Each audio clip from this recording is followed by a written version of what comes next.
Hey guys, so I've decided to do a kind of, rather than like a vlog, like vlogging all day, I decided to do a sit down and talk to you guys video. So it's just going to be a one take. Yeah. So as I said yesterday, I asked if I said that I was going to do a video about mental health, and I asked on my Instagram for questions, and I actually got quite a lot, so I have them all on post-it notes.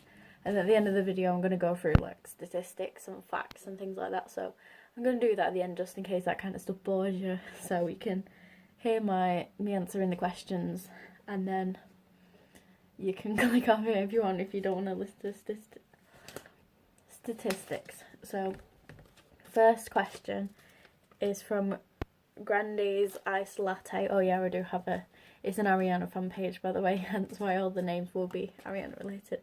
Did you use medication? So when I first went to the doctors about it, I started off on medication.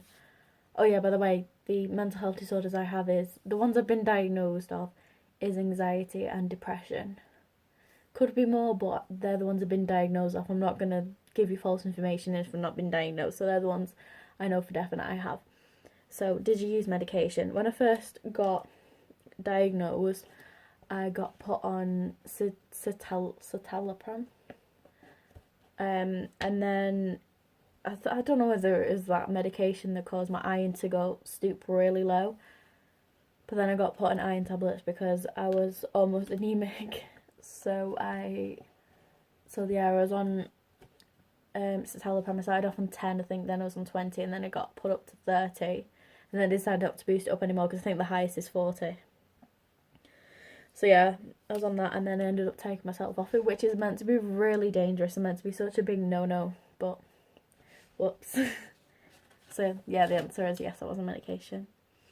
Ariana Linzel asked, who is helping you right now to feel better, celeb / and real life?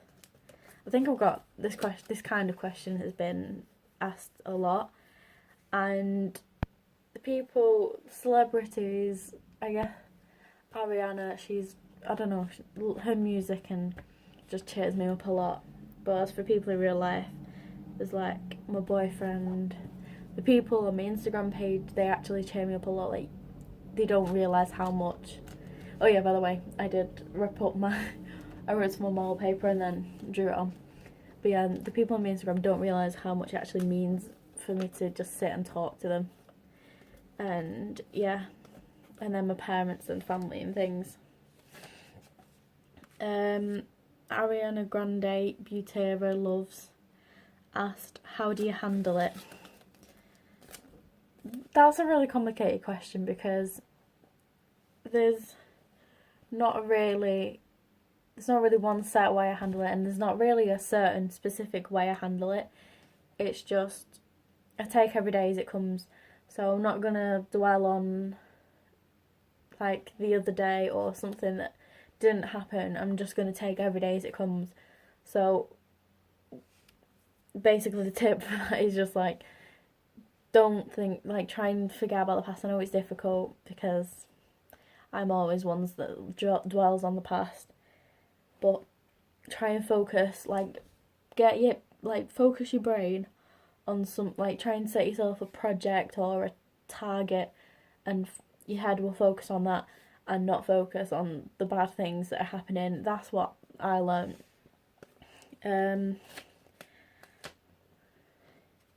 Lil Manitz asked, what helped you or who, and what cheers you up? I love you. I love you too. And so this is a two-part question. What helped you or who? So who helped me, I've already kind of answered that question, and what helped me, just like I said, kind of taking my mind off things and setting myself projects and targets. Like, I've set myself a few projects on my Ariana page, and it just takes my mind off things. And what cheers you up? Just going onto my Instagram and having all you guys to talk to. the best. Being like babe underscore Butera asked, how long did it take for you to get better? To be honest, even now I'm not fully better. I don't think there is like an end to a mental health disorder. I think it follows you through the whole rest of your life. But when I started to get better, I'm not fully better, but when I started to get better, it was probably the beginning of this year. My worst was last year. But yeah, the beginning of this year was when I started to get better, and that's like a couple of years. Ariana underscore Grande underscore BFFLE asked, what people do you look up to? In terms of mental health, I really look up to Demi Lovato. I mean, I think everyone knows the kind of, like, her story, what she's been through. And it's not that similar to mine, but in terms of mental health, she's been through it, and look at her now, she's stronger than ever. I mean, it just kind of gives you that little boost of motivation, like, I can do it. So yeah, she's one that I really look up to in terms of like mental health disorders. In just someone I looked up, just in terms of someone I look up to, Ariana Grande. Beauty Broker XO asked, who helped you feel better and loved? I've kind of answered this one as well. So like my boyfriend, my family, people on my Instagram, my friends, they all just come together, and they've all helped me through this, and it's helped a lot. Ariana's moon, there's like loads of O's. Moon, like, there's a few T's as well. Asked, do you use a counsellor for help? I have been to a counsellor before, but it wasn't really anything to do with my mental health. It was when I was in school, and I actually started going by accident, but it was around the time that my gramps had passed away, so I ended up going to a counsellor. And I would recommend going to a counsellor if you have like mental health issues. I got told to go to a counsellor by my doctor when I first got diagnosed, but I didn't want to make that phone call and make the first appointment, so I never went. But push yourself and do it, because in the long run it really helps having a professional to talk to. Even if you don't go that often, I'm guessing you can choose when you want to turn up. Like if you want to go weekly, monthly, whatever. I think you can choose. I don't know. I've never been to a proper counsellor, only a school counsellor. But yeah, I mean, I would recommend going, because long term it will help you out a lot. Happy Harry Love asked a lot of questions. The first question is, when you can't stop crying, how do you calm yourself down? To be honest, I don't try. I just let it all out, because crying is one way that you can just let out all your emotions, and it washes out in the tears. So I just kind of let myself. I don't cry in front of people. I just cry when I'm on my own. So I just let myself do it. And then I just like when I do need to stop crying, I just kind of concentrate on my breathing, and then I eventually calm down. When worries just get everywhere in your head and you're scared to do anything, what do you do? Once again, I focus on my breathing. I just kind of try and calm myself down. I guess try and like reason with my head and think of the pros and cons in a way. I mean, I'm not really this like prepared, but like if it's something in my heart I know I'm going to enjoy, but in my head it's just something that I'm like I'm scared, then I will push myself to do it. So I went to this course called NCS last year, and at first I was so anxious to do that, like my anxiety was going crazy, but I pushed myself and I went, and I loved it. I absolutely enjoyed it. So push yourself to do the thing that you don't want to do, because you will be proud of yourself afterwards. I was so proud of myself that I made myself go, and there were so many challenges in NCS that I would recommend doing NCS as well, by the way. and it was amazing. I think they only do NCS in the UK, but I don't know if there's anything in like America or something that's similar. It's just like an activity course. Anyway, that's besides the point. I was so proud of myself when I pushed myself to go and do the activities that I really didn't want to do. I was so proud of myself. Like, you just get that adrenaline and you just become so happy afterwards. So push yourself to do it and you will come out so much better. And what's your tips on worries about death? At the end of the day, as morbid as it sounds, it's inevitable. We cannot control when we are going to die. Unless it's obviously like upon, like, you've done it yourself. I hate the word, so I'm not going to say it. But unless you've done it yourself, then you don't know when you're going to die. So there's no point in worrying about when it's going to be, because it's going to happen. There's more things in life to worry about than when you're going to die. I mean, or if you're worried about other people dying, then just hug all your friends, all your family, tell them you love them every time you see them. Like, don't waste any second. If you have a chance to go see your friends or go out and see someone, don't waste it. Just grab that chance and go. Even if you're anxious or something. Ariana.x.Toulouse, sorry, asked, how old were you when this happened and how many years did it take to get over it? So, how old were you when this happened? When it was really bad, it was last year, so I was 16. I'm now 18, by the way. I've been feeling it for a while, but it was my worst yesterday. So I'd say a few years that I've had it. How many years did it take to get over it? Like I said before, I'm not fully over it, and I don't think I ever will be fully over it. I still have my moments where I'm down and I feel hopeless. Like, I'm not going to go into all the details, but I still have times where I'm down and depressed, and same with my anxiety. I still have times when I'm anxious and I have panic attacks, and there's still times when that happens, but I mean, you just gotta let it happen. You gotta let it take its course. I don't think it's ever gonna fully go. I don't even think medication can make it go. It just kind of makes it more controllable, like more, I don't know, it's more controlled. But yeah, I don't think it's something that's ever gonna fully go. It's just, you just gotta learn ways that helps you deal with it. Like, people ask me, how do you deal with it? And it's like, it's different for everyone. Everyone will have different triggers. Everyone will have different ways to calm themselves down. But you just need to find there may be a few things that will calm you down, but you just need to find the one or two things that calm you down and do that, because that's the best way to go about it. Butera Bieber asked, what's your advice to anyone struggling with mental health? Talk to a GP. I think GPs, like GP doctors, don't have to tell your parents. So if you're worrying about telling your parents, they don't have to tell your parents. Don't quote me on that. But I mean, if you're over 16, I think they definitely don't have to tell your parents.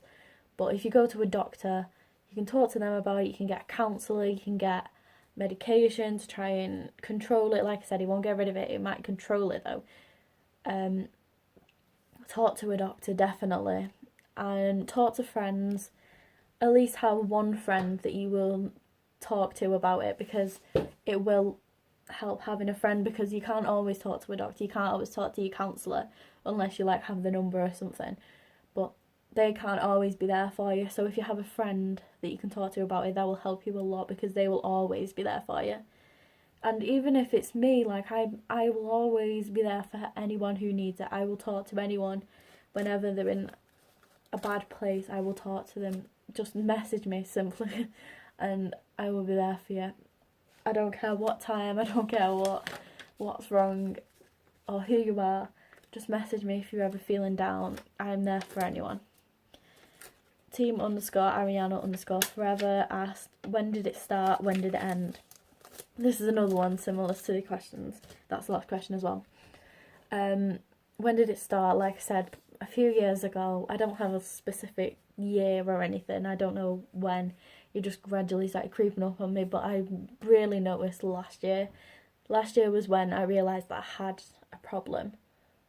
And last year was when I acted upon it, and last year was when it got worse. So last year was the main year in terms of my mental health. Last year was the worst. But I got through it. I'm still here. So yeah, it hasn't ended yet. It like I said, it probably won't. It'll probably never end. But I mean, you've just gotta stay with it and try your best to deal with it. So now I'm gonna go into statistics. I don't think there's anything else more to say about it. So I'm just gonna say like some statistics and also about like some different information about anxiety and depression. They're the main areas that I'm aiming at the moment.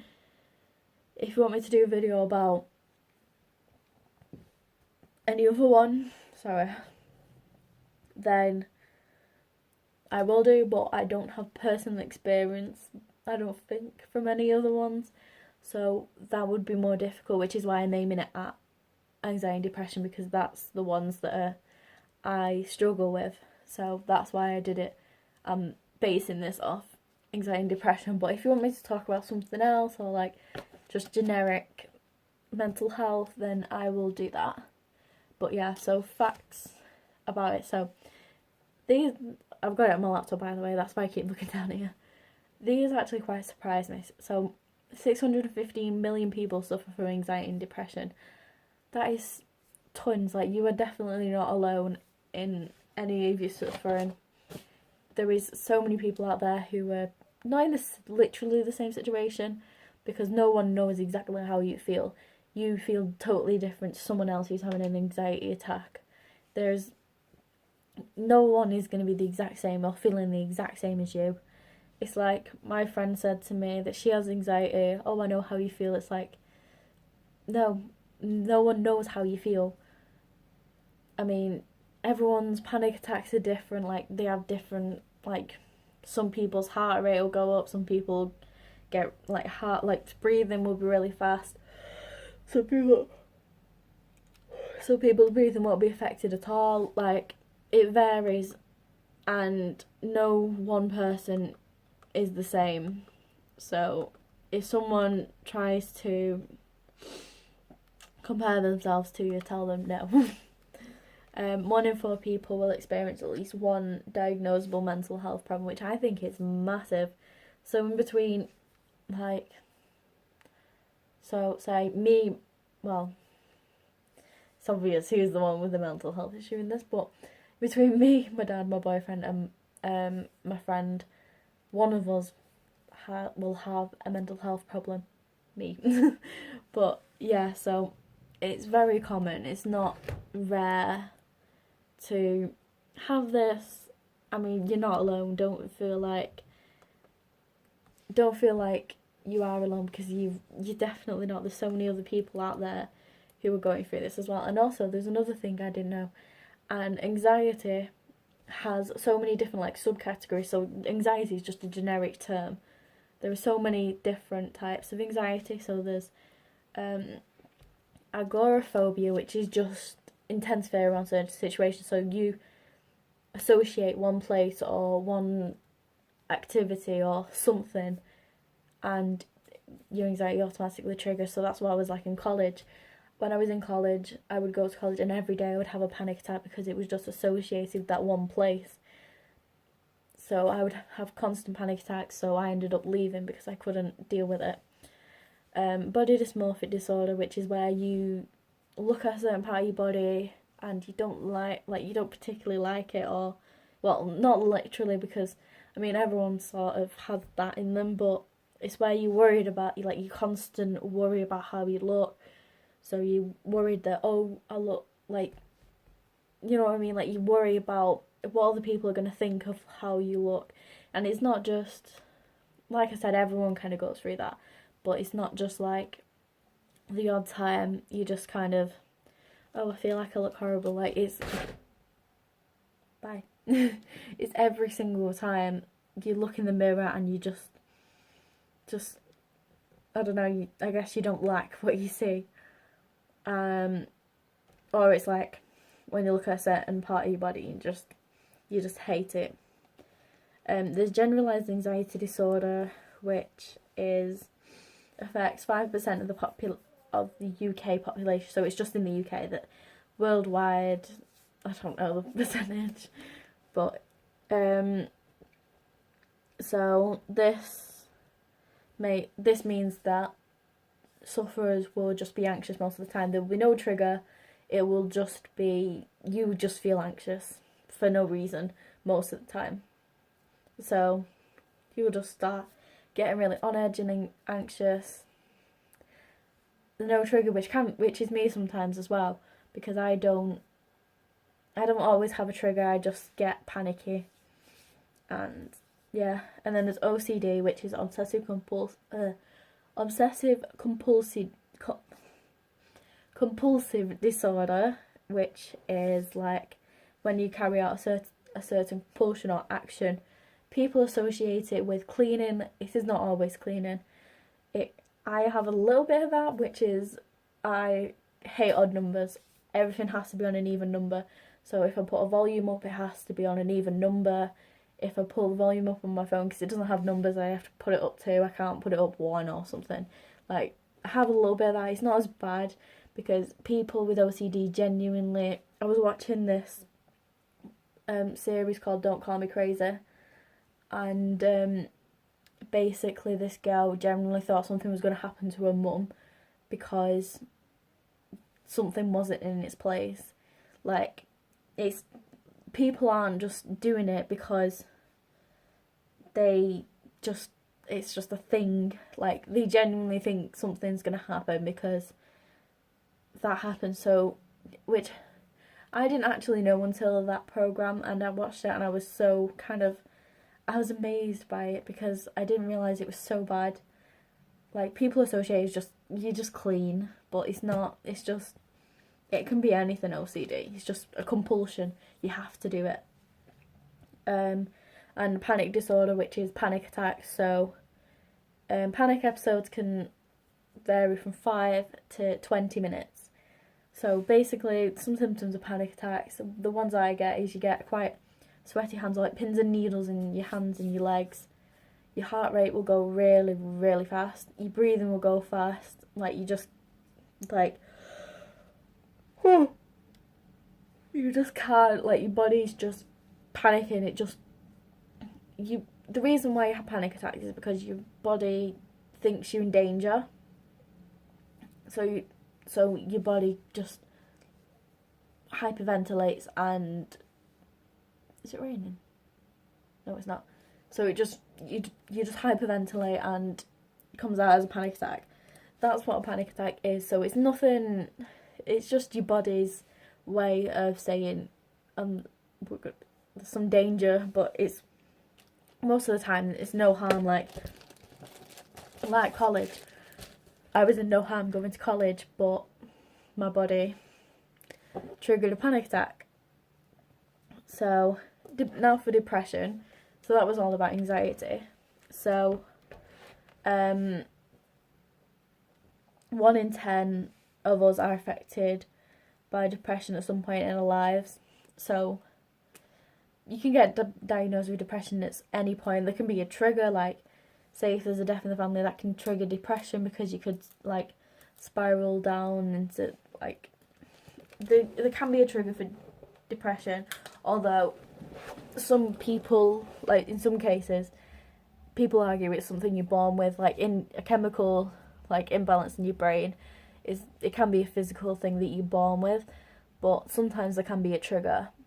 About 4% of children aged 5 to 16, in the UK are depressed or anxious, and I think that's quite crazy. 4% of children aged 5 to 16, because you think of children, I think children of being happy and no worries in the world, but it's crazy that's just, I think in that way that kind of proves that it can be something you're born with, because a 5-year-old has nothing to worry about, but has depression and anxiety.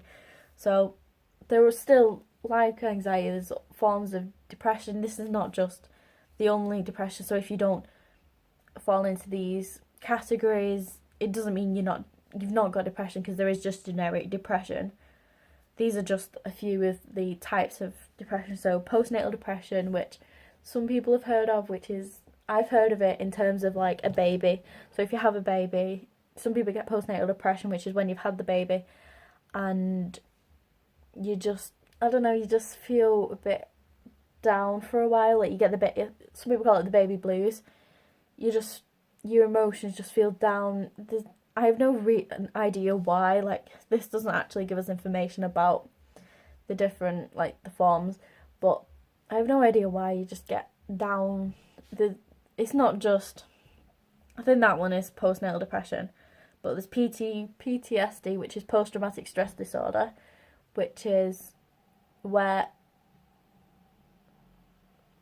sorry, there's a weird noise, where something happens and it will cause you great anxiety and fear. So you, like it says, post-traumatic stress disorder. So if you've gone through something traumatic, like you might have flashbacks. There's so many different kind of ways of that can affect you. But yeah, that is another type. Bipolar, which is where you can flip from state of mania, which is like where you're happy, you're really cheerful and like basically, like as people say, bouncing off the walls, down to being really depressed. Like emotions can change within a split second. Mine are sometimes like that, but I've not been diagnosed with bipolar. I've not been to the doctor for a while about my depression or anything like that, so I don't know. But yeah, bipolar is just where you go from one state to the other, like the flick of a switch. I mean, it's not just that, but that's like the main kind of symptom of it, how you know if you've got it. And then seasonal affective disorder, I think that one is when, as the seasons change, like you'll, like say if it's raining, you get down, if it's sunny, you're happy, like it. I think that one's quite strange, but then I kind of get it, because when it's rainy and gloomy, in some ways you're like locked in the house, and it is kind of in a way depressing, but I mean, it's still quite strange. Yeah, so the rest of them on this site is other mental health issues, which I'm not going to go into in this video, because this one's mostly about depression and anxiety. So yeah, this has turned into a very long video, nearly half an hour long. Probably will be by the time I do the outro. So yeah, so if you want to know any more facts and information, just go into Google and search like the mental health problem you want to like know information about, and there will be tons of websites out there. Like, if you don't read too much into it because you might scare yourself, but I would say get a diagnosis off the doctor first and then read up about it. It's very useful if you've been diagnosed by something to go and read up about it. It is very important that you do that, because it will help you. It will help you understand what is going on in your head, in your body. It doesn't even have to just be mental health. If you've been diagnosed with a physical, like, thingy, like, there's another, like, problem I've got, but I'm not going to go into that in this video. If you want me to go into that, I'll go into what's called PCOS, and as soon as I got the diagnosis, I looked it up straight away and got so much information off Google, and it really helped me understand what is going on and what will come. But I would recommend not to do that until you've got a firm diagnosis off a doctor. So do that first. Go to a doctor. If you feel like you have got depression or anxiety, definitely go to a doctor, please.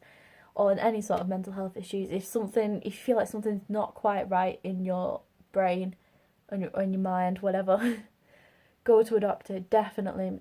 Don't hesitate, just go straight to a doctor, ring your doctor, talk to them. Don't hesitate, don't, like, if you don't want to tell your parents, I don't think you have to. I don't think the doctor has to tell your parents.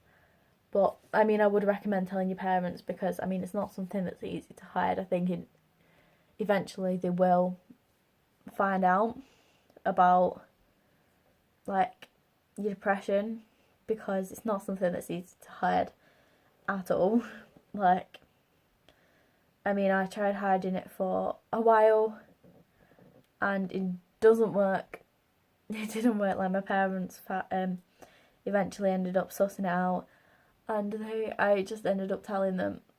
But yeah, I would recommend telling your parents. I'd recommend telling a friend, anyone who will sit there and listen to you. And if all else fails, if you have no one to talk to, I'm here. My Instagram, my Ariana Instagram. I've not made an Instagram for my YouTube yet. If you want me to, comment below saying you want me to, and I'll make one. But my Ariana Instagram is Ariana Fan Offish. So the Offish is OFFIC. If you ever need to talk to me, that's my page. Just drop me a message and I will talk to you straight away. I don't ignore anyone at all. I will sit and talk to you till you feel better. Like, I don't care. I will sit and listen to you all night. So, yeah, talk to someone, whether it's me, whether it's a friend, whether it's your mum, whether it's your dad. Just talk to someone, and especially your doctor. Definitely go talk to your doctor. So before I run out of a voice and I bore you all, if I've not already, I'm going to go. If you have lasted this long, well done you. And comment below a